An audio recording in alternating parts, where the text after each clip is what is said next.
every once in a while, you're sitting there scrolling the internet and something comes across the timeline that leads you to a holy shit moment. And that is what happened this afternoon.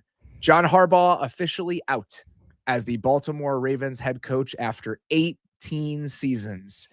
Dave, we'd kind of danced around this, in a bunch of different ways over the last week or so. On Sunday, I said after that game, I was really, hear it in my voice, I was disappointed in the way that they played, and I was a little bit disheartened by the way that they played. And I think the phrase I used was, I think the Ravens need to take a long look in the mirror about who they want to be after the way that this season ended. And I always knew that this might be a version of that, but even if you had that in the back of your mind, seeing it actually happen after how good the Ravens have been for how long they've been that good, it's still shocking. This is a lesson to myself to just say it with my chest a little bit more, because for the last month and a half, this has felt possible. Like, you look at this Ravens season from the time Lamar got back from his injury, and it still didn't look right, and the results felt off. Yeah, it just felt off. And for a month, I've been saying that this could happen. And I've asked you and Derrick multiple times, like, do we really think nothing will happen? And to be fair, we said it about the Steelers too. Like, do we really think nothing will happen to the team that doesn't win this division?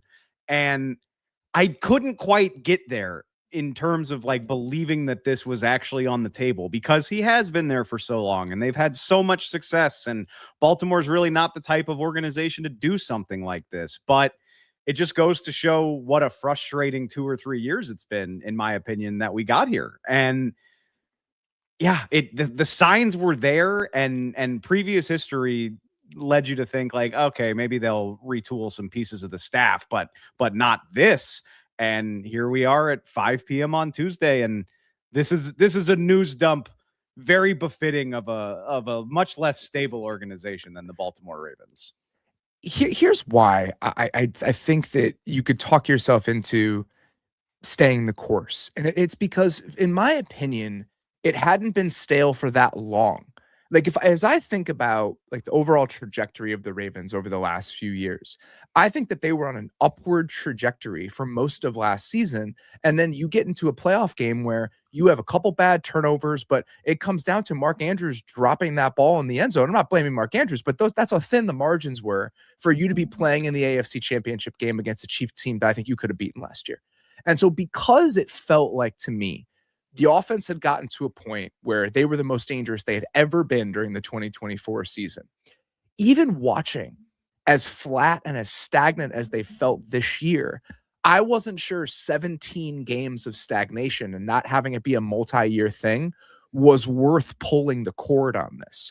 But we'll dig into some of the layers to it and maybe why there's so many things that go into this, that it was time to do it. But I think that's why I could talk myself into just seeing what it would look like if you tried to work through this. But clearly they thought there was more happening and more at play, where this had run out of road, this had hit a wall, and it was time to move on and try something else. Two thoughts come to mind. And last year was devastating, but it can't just be last year. 2023, equally devastating. You score 10 points coming off of that amazing Lamar season. You turn the ball over 3 times in the AFC title game. I mean, just gut-wrenching stuff. And so I think with the success that they've had and as close as they've come without actually getting over the hump, I think friction becomes magnified. I think disappointment becomes magnified. I think that's the type of baggage that is hard to push past, especially in a season where it's even worse. And now the gut-wrenching loss is to not even make the playoffs. And then the other thing, Robert, and this is just me 25 minutes after hearing the news just off the dome, but how much does Seattle's success in a season like this, like how much does that sting in Baltimore's building, watching their old defensive coordinator lead the Seahawks to a 14-3 season and potentially be the coach of the year? Like, if that's not going on, does this feel as urgent in Baltimore's building? I think you have, like, and I'm not saying you're firing John Harbaugh because of that, but it's just another element where you think about those missed opportunities and you're like, oh my God, how did we wind up here? And I can't rule that out as a piece of this. It's funny that that's how that played into your thinking. The way that plays into my thinking is does hiring Jesse Minter for this job in That's a way, like, absolve the fact that you let Mike McDonald walk out of the building? Like, that's that's how definitely I part make of it. the connection. I mean, I think you're crazy if you're not immediately thinking of Jesse Minter as an option to sort of recapture that Mike McDonald magic. And I want to say one more time, they didn't fire John Harbaugh because Mike McDonald's a good coach, but like that can't feel good to see what he has built in Seattle as a guy who was in your building and was such a huge piece of arguably the best team of the 2023 season, at least in the regular season. I just that has to suck for people that are not only Ravens fans, but people that are in that building who have lived through the last like 3 years. A word you used before that I think is particularly important as we consider this is friction. And when you start falling short, the friction starts to matter a little bit more. When you're losing more games, the friction starts to matter a little bit more. And you could see it over the last couple years where it seemed like John Harbaugh and Lamar Jackson were not always on the same page, whether there was different opinions about injury timelines and things like that. That Baltimore Sun story that came out late this year where, all right, now we're losing a little bit. Maybe we hear about some of the ways that Lamar Jackson is taken care of within the building, or that's the messaging that somebody wants out there. And it really did seem like there had been a friction that had arisen between John Harbaugh and Lamar Jackson, and that maybe we had gotten to the point where those two could no longer exist in the same building within the same organization. And if I'm the Ravens, I can understand coming to the conclusion that in 2026, keeping your 29-year-old two-time MVP quarterback over your 62-year-old head coach is probably the right move, because I think we have a lot of evidence that would suggest replacing John Harbaugh with someone of equal ability might be easier than replacing Lamar Jackson. And again, I'm not, this isn't anything I've like talked to people about, nothing like that, but reading the tea leaves a little bit, it seems like that likely played into the decision that was made. And we can give John Harbaugh all the kudos, and he deserves them. Everything he's accomplished, especially coming from a special teams background, a guy that's done this much without a direct hand in the design or implementation of scheme on either side of the ball. It is easier to replace him than Lamar Jackson. Lamar Jackson turns 29 tomorrow. So after everything he's done in his career, he still hasn't hit the threshold of turning 30 years old. And I read the reports. I've heard all the stuff. I call BS. I don't care. I'll ride with Lamar Jackson over damn near. I mean, is there a coach in the NFL that you would side with over Lamar Jackson? Like if you had to kick one of them out of your building, is there a coach? Okay. I'll give you, Yeah. I'll let you have McVay. That's fine. That's probably the list doesn't get much longer than that. I was gonna say it can't be more than, and maybe Shanahan with what he's been able to do with multiple quarterbacks. I'd say Kyle and Sean are probably the two guys that I would throw out there, but the list is very short, and I'm not surprised at all. And here's what I'll say: I think that there are people around the league, people who would be candidates for this job, who believe some of the smoke about Lamar in that story, and believe that that is how some of that stuff has gone in the building. The question becomes, how much do you care? Like the fact that you have to cater to your star quarterback a little bit, this is a tale as old as time, man. When you're good, you get away with stuff. When you're good, that's just kind of how things go. And Lamar Jackson is that good and is that valuable, where if the current coaching staff wasn't willing to kind of do what they needed to do to build around that and to deal with some of that stuff, I promise you can find a coaching staff that's willing to. Listen to me. I worked in an NFL building for a long time. And like there are guys that live and breathe football, and all they want to be doing when they're not practicing or playing is like watching tape on their iPad. Those guys exist. They're not the norm. Football players are human beings. Quarterbacks are human beings too. And a lot of franchise quarterbacks really love football and are really invested in getting better. Guess what? They all got their own shit too.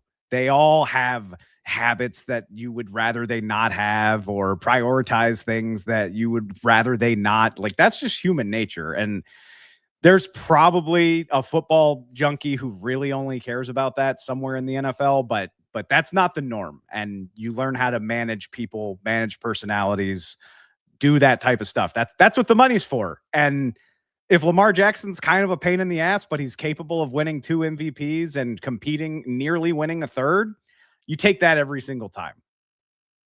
Let's start with the Ravens side of this. We already mentioned Jesse Minter's name. I think that's absolutely somebody who will be on the radar for this job. We'll see what happens maybe with somebody like Anthony Weaver, who has also been in the building and was on that staff in 2023 when the Ravens had that killer defense. I think somebody like that, Stefanski, who has been a head coach in the league before, this immediately becomes the best opening, and it's not even like a conversation. It's the best opening by far. None of the other teams are even in the same discussion. And so Jesse Minter, I think many people have very quickly connected him to this job and said that he is maybe the best candidate and potentially the most likely candidate before any of this even gets started. That's not surprising to me. I think in a lot of ways, he understands the organization. Again, it allows you to kind of right the wrong of letting Mike Macdonald out of the building in a way. So it's not shocking to me to see a lot of people connecting him to this gig almost immediately after it becomes open. And then there's another one, which, and this is, you and I have had this conversation so many times, and I don't think there's a right answer to it. And so many defensive coaches are doing wonderful stuff, but there's the age-old question of, Lamar is, I don't want to put a timeline on how much time he has left in his prime, but again, he's turning 29 tomorrow. He's entering into an advanced stage of his career. Do you want to pair him with a play caller, an offensive-minded head coach, and really make that the focal point of years, 29 to 33 of Lamar Jackson's career? And I can't help but notice Kevin Stefanski, who probably knows Lamar pretty well by now, I would guess, who has good play calling and offensive bona fides in the NFL. He needs a job. So that was another one that came to my mind. If they do hire Jesse Minter, obviously the huge question becomes who is going to be the offensive play caller on that staff and where is he going to go get those guys? I don't know what his Rolodex looks like. He's somebody that wasn't in the NFL for that long. He spent a lot of time in college. I think he spent probably 3 to 5 seasons with the Ravens before going back to Michigan, replacing Mike Macdonald, then coming back to the Chargers. And, I don't think Macdonald had like a really strong, opinion about who his initial play caller should be. And I think that kind of got in the way for the Seahawks, and they had to fire that offensive coordinator after 1 year. And so I don't know if Jesse Minter is on the same page. I don't know how much he's thought about this. I don't know if he has somebody in mind, but that becomes an extremely important hire because Lamar Jackson is a great player. We know that Lamar Jackson is a great player. Lamar Jackson looked like a much better quarterback and a much different quarterback under Todd Monkin than he did in the final years of Greg Roman. And so I think taking into account what your offense looks like and what that coordinator and play call is doing to set up Lamar Jackson to succeed, it's not as simple as we have Lamar Jackson. We've seen Lamar Jackson with lesser play callers, and the Ravens offense has not been good enough. And so if Jesse Minter is the one that gets this job, who he lands on in that situation becomes hugely important. And that's why I say, and go Jesse Minter, firmly in favor of that. But that right there is why maybe you lean toward somebody whose expertise is in play calling and maximizing the best piece of your franchise. Like, I think that's completely defensible. I've come a long way from only wanting the play caller head coach. Like, I don't believe that anymore. I think there's half a dozen different ways to do I still this. believe that. Fair. I mean, hey, well, you're benefiting from it here in Chicago this year. Like, it is, if you get it, it's great. If you nail it, then it is probably the best way to do this. If you want to try the Minter thing, I think that's totally fine. I've seen a lot of people bring up Brian Flores as well. Mm-hmm. Like, Brian Flores could be incredibly fun in Baltimore with the way that they've acquired talent and the defensive pieces that they have.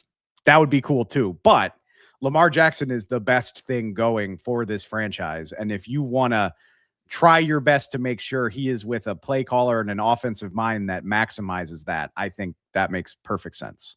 I'm kind of joking. Like, I obviously there are tons of examples of defensive coaches working out. I think you set up a barrier to success. And even if there are guys who do it, I think a play calling offensive head coach in a vacuum is still what I would choose. I also think that with Lamar, you don't necessarily need that guy, right? Like, I think for the most part, I go with that model for a bunch of different reasons. One of the reasons that I tend to default to that model is most teams don't have MVP level coaches or MVP level quarterbacks. So while I think the quality of the offensive play caller matters, and Todd Monkin has been an indication of that, you don't need Sean McVay or Kyle Shanahan to have a Super Bowl caliber offense with the Ravens. You need somebody who is as good as Todd Monkin. And I do think that level of play caller is something that you can find even if you go with a defensive minded head coach. I completely agree with that. I mean, look at Todd Monken now. I mean, he helped Lamar win an MVP, and Lamar had a case to win MVP last year, but he came up from the college game. It's not like he was the whiz kid hire that everybody was geeked about the year he showed up in the NFL. So I think that, or the year he came back to the NFL, I should say. I think you're right about that, but if you could find a guy who, if he's successful, is going to be there for the rest of Lamar's career, I mean, the stability that you get from a play calling head coach who's successful is what makes it so appealing, because that's just your guy, instead of saying, oh no, Lamar is going to win another MVP, we're going to have to find a new OC. So I still think it's really appealing, even if there are other ways you could do this. Absolutely. And again, I think that for the most part, if Baker Mayfield is your quarterback, if Jared Goff is your quarterback, you need a high level play caller to win a Super Bowl. That is not the case if you have Lamar Jackson. And I think that's why you can make slightly different decisions. The Todd Monken thing is, I actually wanted to talk about that next before we get into John Harbaugh's future here. He becomes immediately a sought after play caller in this cycle, in my opinion. If you're the Lions, if you're a team like the Bucks, where you were dissatisfied with what your offense looked like this year, and you didn't like what happened when you moved on or had to replace one of those guys who got hired away, I think Todd Monken almost immediately becomes an attractive option for any teams of that ilk. I completely agree with you. I'm reading updates here as we're talking, and our own Jeff Zarebik just reported Harbaugh didn't even have a chance to inform his staff of his firing. Like, it sounds like this. Man. It sounds like this kind of came out of nowhere, at least other than just the fact that we all know that there's a lot of frustration in Baltimore. And then I wanted to bring this up too. Our own Diana Rossini was reporting right before we went on too, that one of the key inflection points of this whole thing was Harbaugh refusing to even entertain a discussion about letting Monken go, which that is a very interesting tidbit to me, considering, I mean, Todd Monken, like, the offense is, other than this year, like, the offense has been great over the last 2 years. It's wild that it got to this point so quickly. And I go back to what we were saying, that it just feels like the frustrations of the last 2 years snowballed into all of this, where, like, in a vacuum, 2025 is not enough to do any of this. But when you came 3 or 4 plays away from reaching a Super Bowl and it didn't happen, this kind of stuff can snowball and go off the rails. With John Harbaugh and all of this, he immediately becomes maybe the best coaching candidate on the market in a year where there just aren't a lot of slam dunk coaching candidates, right? Like, I think Kevin Stefanski is rightly garnering interest for all of these jobs. He's interviewing with the Giants tomorrow, and I believe he will be in, I think it's Atlanta and then Tennessee, or some version of that. Both of those are going to happen this weekend. And so he's making the rounds, and he is already, I think, weighing what the pluses and minuses of a lot of these jobs are, because I think he might be in a position where he can do that when you compare him to a lot of the other coaching candidates on the market, especially the offensive coaching candidates on the market. But now you throw John Harbaugh into the mix here, and that changes a little bit. I think the job that makes the most sense to me straight away is the Giants.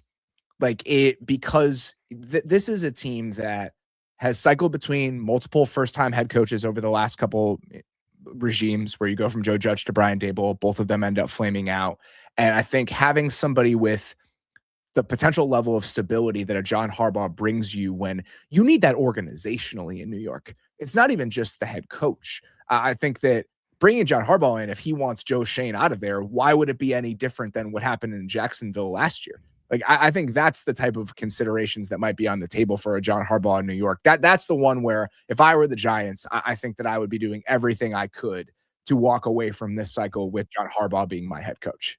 That feels like such a Giants thing to do. And Absolutely. I don't even mean that in a disparaging way. Like it fits their ethos It's and what. Coughlin. It's Yeah. exact. It's Yeah. Coughlin again. It provides you like a truly known quantity for the first time in so long. I would also throw out the Titans.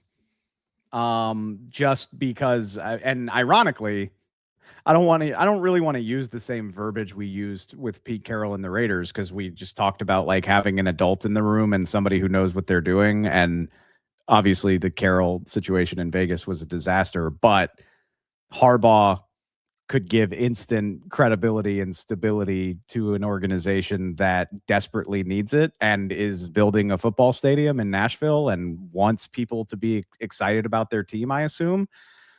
So in terms of just getting your ducks in a row about how to build an NFL program, I wouldn't be surprised if the Titans were in on that either. Schefter 19 minutes ago. John Harbaugh is expected to emerge as a favorite for the head coaching job of the New York Giants. Yeah, I mean, So, yeah, not I remotely surprising. Like I don't think that should be surprising. I think that you hop on the there's interstate and be in East Rutherford by like 9 o'clock. Like, let's go. there's so many things that you're weighing when you're looking at these jobs, and I think all of them have different pluses and minuses. With Tennessee specifically, I think ownership is going to scare off some of these candidates, rightfully so.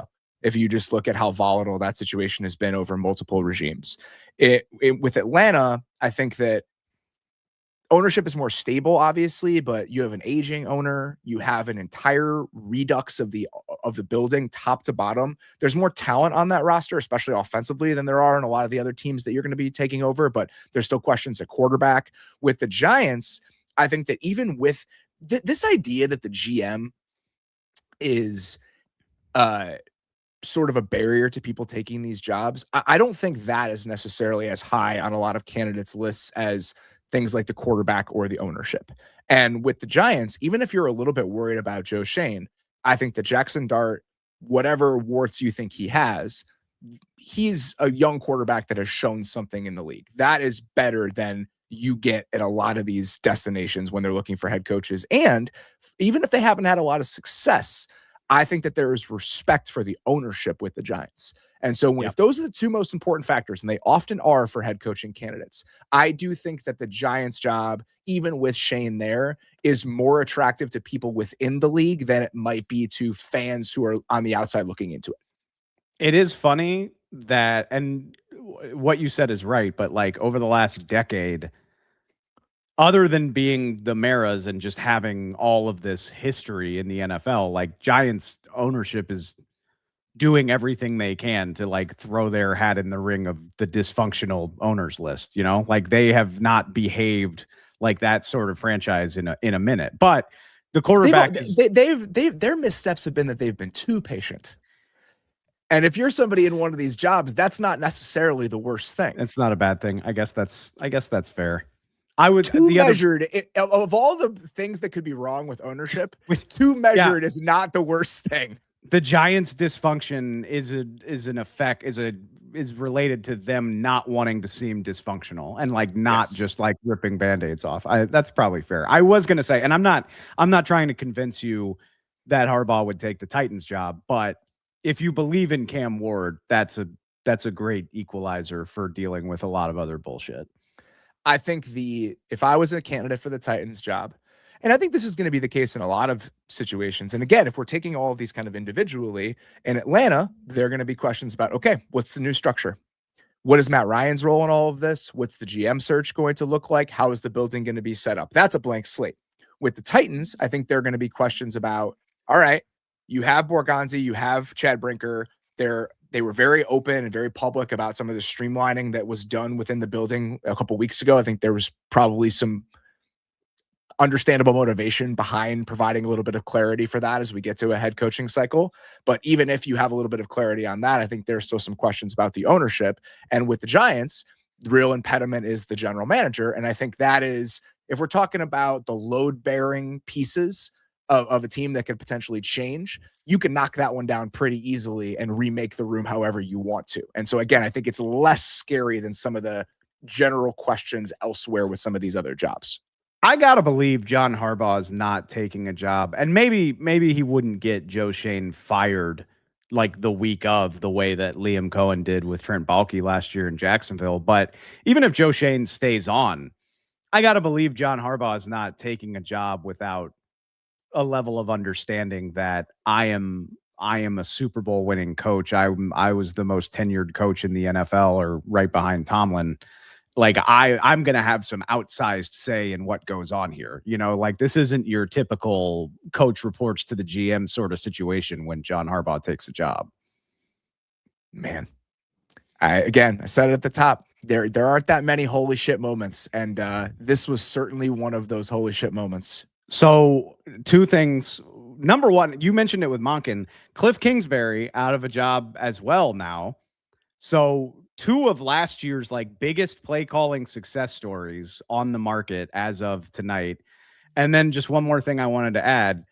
Harbaugh put a statement out through the Ravens, and the statement has a smiley face emoji in it, which I just that made me do a double take. I wasn't ready for that. I got to sit with whether I think that at first glance, I can understand how Cliff would make sense as the offensive coordinator in Baltimore if Jesse Minter were to get that job, when you just think about what he did with Jaden Daniels. I think that's like, but that's the first thought that hits my mind. Whether that offense is layered and good enough and built for prime time to a level that you need it to be to win a Super Bowl, I think that's something I'd want to sit with a little bit more. But I can understand why the first thought through people's minds is, would Cliff make sense as the offensive coordinator there if Jesse Minter would get the job? I get how you arrive at that place.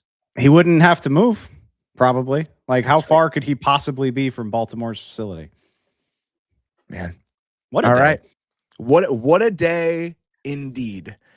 We will have plenty more coming your guys' way on the Athletic Football Show here this week.